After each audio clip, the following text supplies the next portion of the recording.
is this a property that's going to fit within our portfolio? Some of the houses that we come across, they don't.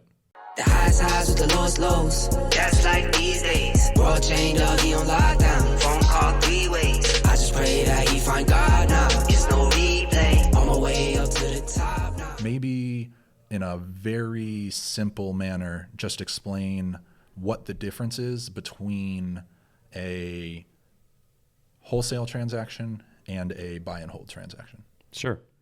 So a wholesale transaction occurs when a company like ours spends a lot of time and effort contacting sellers to see if they may be interested in selling their home.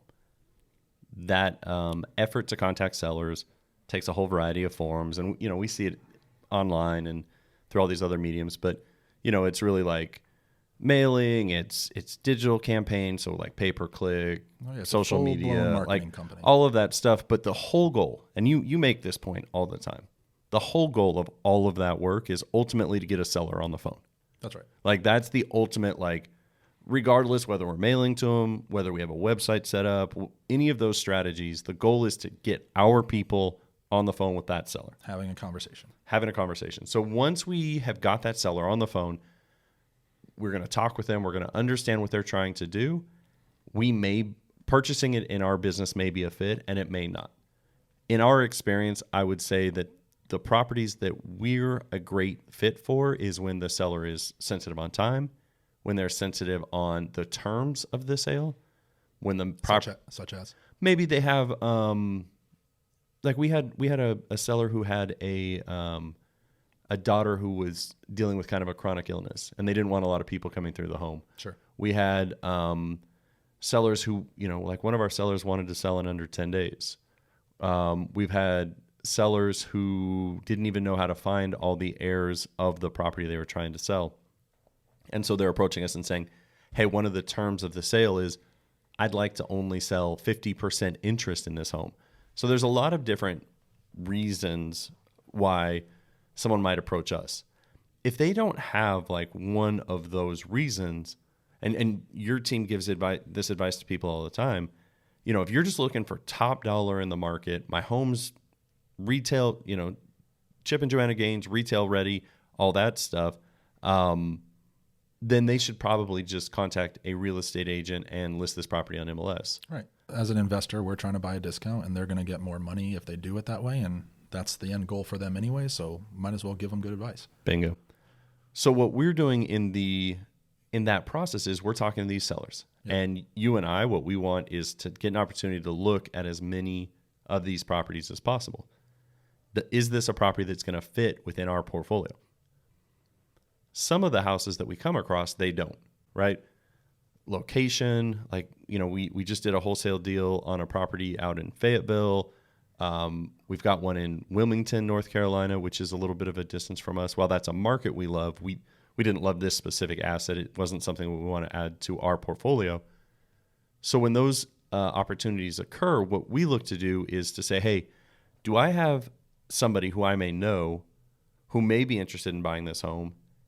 And if so, I can lock up the contract with that seller, have that put in place, and then call my friend and say, hey, we're planning on closing on this property out in Wilmington, North Carolina.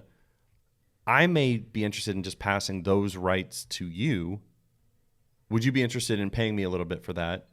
If they say yes, then that makes a successful wholesale transaction. Right. So essentially, just to kind of even simple it down a little bit more, is there are transactions or there are opportunities that we may find that doesn't meet our financial metrics, whether that's a cap rate or that's a cash on cash return, or we want to make 20% on our money and this is only providing us a 17% return, right? Like we have very tight numbers. So what is very important to remember is every individual investor has a different risk tolerance and a different expectation on creating monetary value. So 20% for you may be great, and for other people it might only be good if it's a 25. So just because a transaction doesn't work for you, there are plenty of people that it may work for, and this is the opportunity to provide them the option to get it. Absolutely. Okay. And then the generally the spread or the fee varies kind of on what's the market price of the asset as it currently sits, and how good of a job did you guys do negotiating, and how difficult of a situation this seller is facing, how challenging are the problems we're going to have to resolve.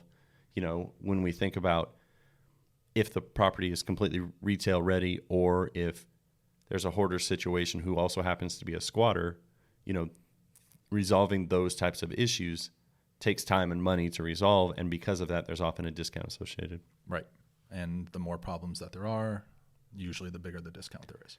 And most of the deals we buy have more than one problem. Have more than one problem. But the reason that we're buying them is because nobody else wants to solve those That's right. problems or doesn't know how to. That's right.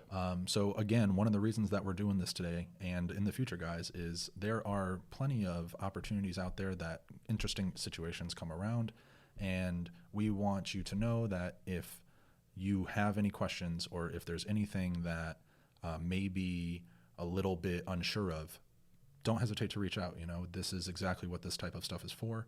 And if we are able to just help you get over one more hurdle, I know that can be beneficial. On my way up to the top now, that's on me, ayy.